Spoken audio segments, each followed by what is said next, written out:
Feliz comienzo de semana, amigos. Bienvenidos. Tengan todos un excelente lunes por aquí, por Un Mundo de Economía, televisora del Táchira. Feliz lunes, Fidel. Gracias, Darcy. Felicidades. Muy buenas tardes a todos ustedes, amigos. Bienvenidos a Un Mundo de Economía y buen provecho por adelantado en este mediodía de lunes, primer día de la semana. Sobre todo para los que tienen la gran bendición de que vayan a almorzar. Como Dios lo manda.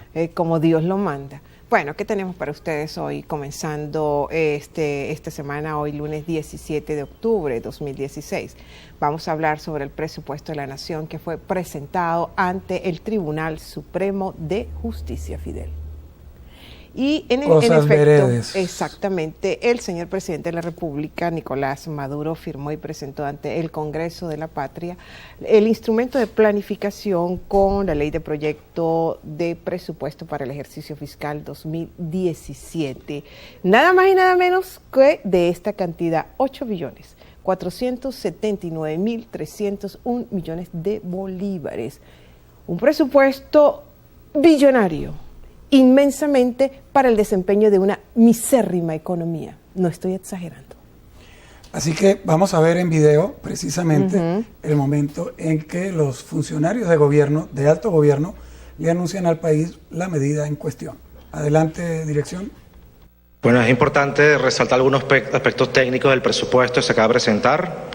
En principio, recalcar lo que ha dicho el ciudadano presidente: el monto total del presupuesto nacional asciende a 8.479.301 millones de bolívares, de los cuales la inversión social del presupuesto equivale a un 73.6%, que esto establece un monto de 6.240.765 millones de bolívares.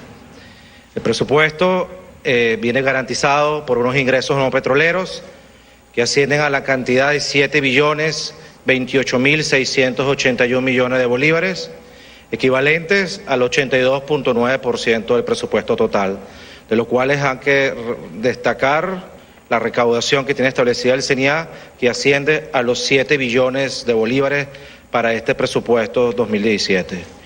Los ingresos petroleros estimados equivalen a 276 millardos, equivalentes al 3.2% del presupuesto nacional, clara evidencia de la superación del rentismo petrolero para este año 2017. Por último, en lo que compete a las fuentes, los ingresos extraordinarios estimados se estiman 1.006.000 millones de bolívares, equivalente al 11.9% del total, que va a ser recaudado por los dividendos y aportes especiales de las empresas y bancos del Estado.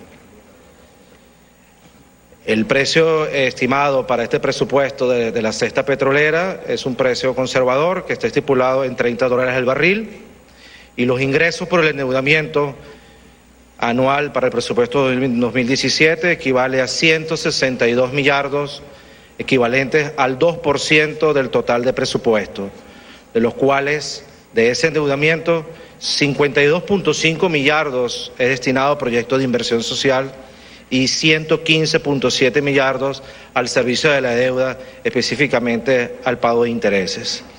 En lo que respecta a las regiones, el citado constitucional se va a destinar 1.461.014 millones, que representa un incremento del 413% con respecto al presupuesto 2006. Esto evidentemente se distribuye tanto 80% para las gobernaciones y 20% para los municipios. De igual manera, a través del Fondo de Compensación Interterritorial para proyectos de inversión a través de las gobernaciones, se destinará 557 millardos de bolívares, que representa también un incremento de 428% con respecto al 2016. De esta manera, hay que destacar que las regiones, el impulso que estamos señalando en este presupuesto a través del poder comunal. Muchas gracias. Bueno, como ustedes pudieron escuchar, amigos televidentes, esto es la ley de proyecto y presupuesto para el próximo año 2017. Fue presentado al Tribunal Supremo de Justicia por el vicepresidente ejecutivo, el Aristóbulo Istúriz, el vicepresidente para planificación, como es Ricardo Meléndez, y el ministro para Banca y Finanzas, Rodolfo Medina. Un presupuesto que, como les decía inicialmente, está cargado, es multibillonario, al punto que se les nota cierta dificultad a los ministros de decir las cantidades. Pero ¿para qué? ¿De qué vale todo esto? Nada más, el 73,6% está destinado para la inversión social, y 3% nada más de los ingresos petroleros van a estar también comprendidos dentro de la totalidad de este monto del presupuesto. Fidel, vale preguntarse, en este caso, para la inversión social, el 73,2% del presupuesto, pero inversiones sociales que no están planificadas, que no tienen un seguimiento, que no son sostenidas en el tiempo, ni tampoco estas inversiones tienen que tener también la medición de cuál es la contraprestación que recibe el Estado venezolano por esa inversión tan elevada. No, y no solo eso, Darcy, sino que calificar de inversión el gasto público. Exacto. Que hace el gobierno en servicios sociales, entre comillas, porque esos no son gastos reproductivos, por lo tanto no es inversión, son distribución de renta, que tampoco es renta petrolera. Y entonces ahí entramos a algo bien interesante desde el punto de vista del análisis de esta propuesta de presupuesto que tiene el gobierno nacional. Aquí hay que hacer un análisis económico y un análisis político. Un análisis económico en cuanto a qué tiene el presupuesto y un análisis político referido al cómo se presentó el presupuesto. ¿Qué tiene el presupuesto? Un monto exacerbadísimo en billones, con B de barbaridad, ¿no?, de bolívares, de unos recursos, de un dinero que va a ser, de un presupuesto que va a ser alimentado con ingresos propios internos del Estado a través de impuestos que serán recaudados por el Estado en la República, en una economía paupérrima, misérrima. Como tú la calificaste, Darcy, en donde cada vez hay menos empresas y donde cada vez las empresas que hay producen menos y por lo tanto generan menos riqueza, con lo cual tienen, amigos, menos impuestos que reportar. Entonces, en conclusión, ¿con qué se va a financiar el presupuesto si definitivamente los dineros no van a venir de la recaudación? No. El financiamiento del presupuesto, cuando se quede deficitario, como deficitario se va a quedar, será a través de la emisión de dinero inorgánico por el mismo Banco Central. Exactamente. Por lo tanto, el presupuesto es inflacionario y conduce a un mayor empobrecimiento de la población. Por y supuesto, eso hay que decirlo. Es así, Fidel, y eso que tú mencionas aquí respecto al financiamiento del presupuesto, que una gran proporción es por la recaudación fiscal, otra por el nivel de producción que van a dar esas grandes empresas socialistas, porque nada más el 3,2% es por ingresos petroleros.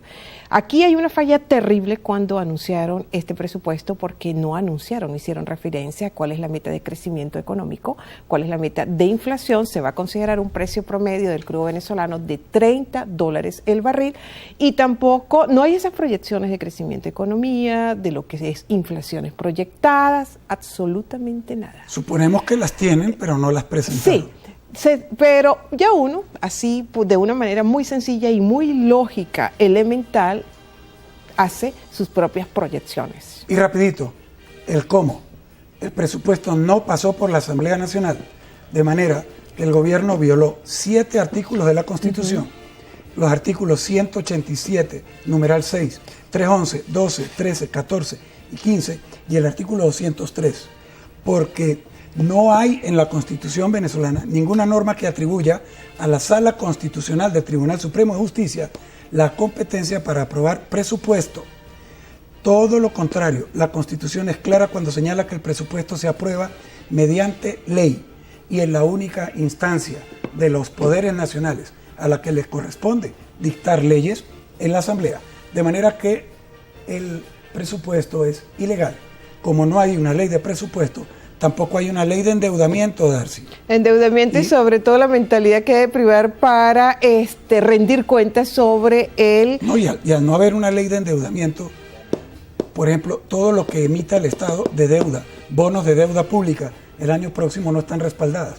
¿Cómo van a ser colocadas esos créditos. Seguiremos hablando sobre este tema, que es un tema candente de la economía nacional en la actualidad. Vamos a hacer una breve pausa y ya regresaremos con más de Un Mundo de Economía por aquí, por Televisora del Táchira.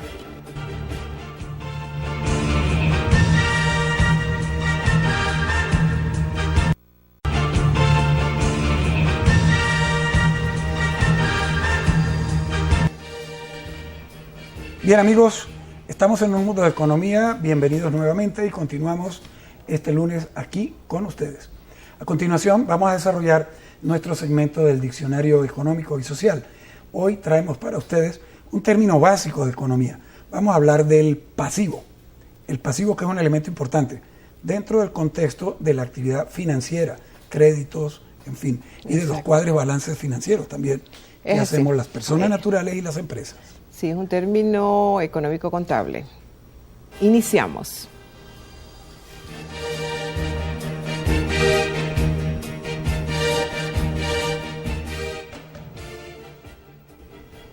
Tal como ustedes pueden apreciar, pasivo es contrario a lo que es activo, el cual en economía es el haber de bienes y servicios tenidos por una empresa, una persona natural o un país en un tiempo determinado. Por pasivo podemos entender todo ese conjunto de deberes y obligaciones que una unidad productiva, alguien en particular o un país les toca cumplir. Debido a que cualquier bien obtenido en una economía genera costos de mantenimiento, arreglos de complementación, por ejemplo, un celular exige una carcasa protectora, entonces podemos tomarlo como pasivo que de alguna forma u otra demanda gastos adicionales. También es un pasivo un gasto de previsión para cumplir compromisos a futuro. En este orden, Venezuela tiene pasivos exuberantes por concepto de su estatal petrolera PDVSA y por los bonos soberanos o bonos públicos. Bien, amigos.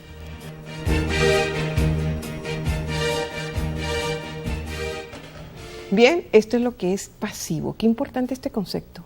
Sí, dentro de la economía es elemental hablar de los pasivos, porque los pasivos son las obligaciones y las hay de todo tipo, financieras, laborales, contractuales, ¿no? En fin, los tienen, como comentábamos hace un momento, los tienen las personas naturales, como usted, como yo, como Darcy, los tienen las empresas, como TRT, como empresa, nuestra casa aquí, o como cualquier empresa pública o privada dentro del contexto de la economía nacional e internacional. Las transnacionales también tienen pasivos. Por supuesto que sí. Y por supuesto los estados. Muy interesante lo que comentaba Darcy al final, de lo que pudieron ustedes ver también en la tercera lámina de este segmento, en donde se hablaba de los pasivos que tiene Venezuela para el año próximo, porque ya tenemos que hablar del año próximo. Sí.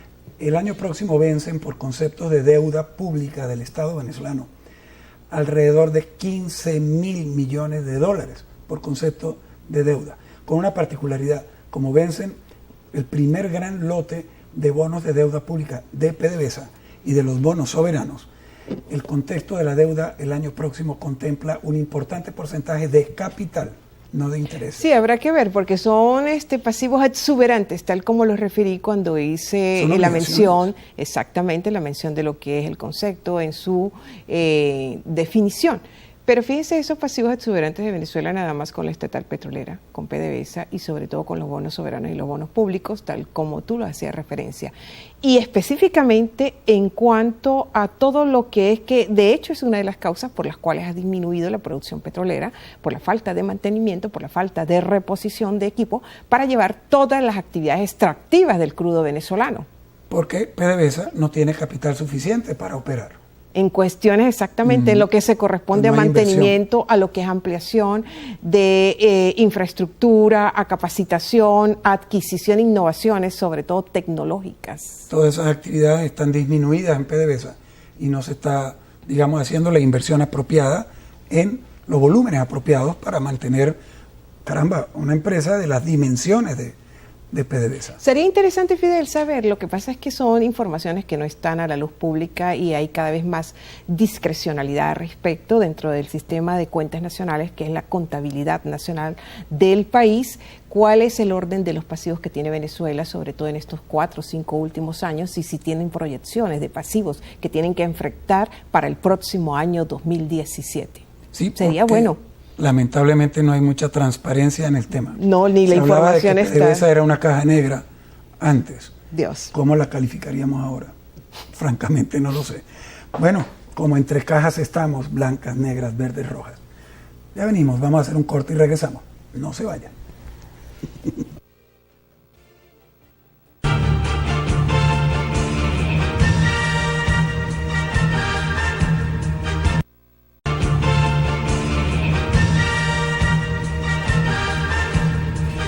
Seguimos con más de Un Mundo de Economía por aquí por Televisora del Táchira. En esta parte del programa, este segmento, Táchira y su economía, no podemos dejar de llevarles a ustedes esta información suministrada por el Banco Central de Venezuela cuando hizo la medición de las ciudades más caras del país, donde nuestra ciudad, San Cristóbal, ocupa el tercer lugar, reportando un 49,1%.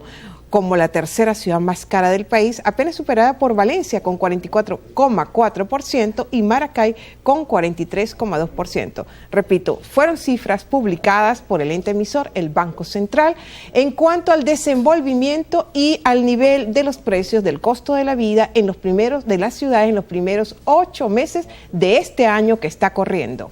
Sí, efectivamente, y precisando datos oficiales del Banco Central de Venezuela, San Cristóbal, Estado Táchira, acumula los primeros 8 meses del año inflación de 49,1%, ubicándose en la tercera ciudad, como muy bien indicaba Darcy, superada solo por la ciudad de Valencia, que arrojó un 44,4%, apareciendo en consecuencia en el primer lugar, la ciudad más cara del país, y Maracay, ciudad vecina de Valencia, 43,2%.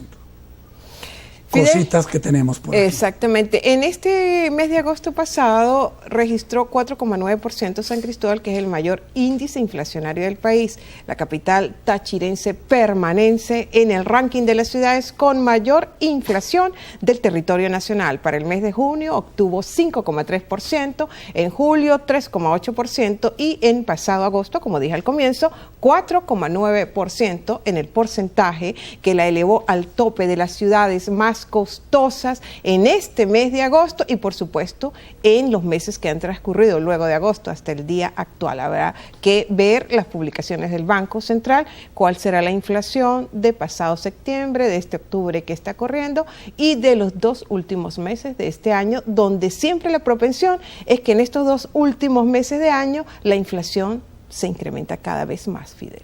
Yo me hago una pregunta, Darcy. Ajá, dímela, me estás mirando a los ojos, Fidel.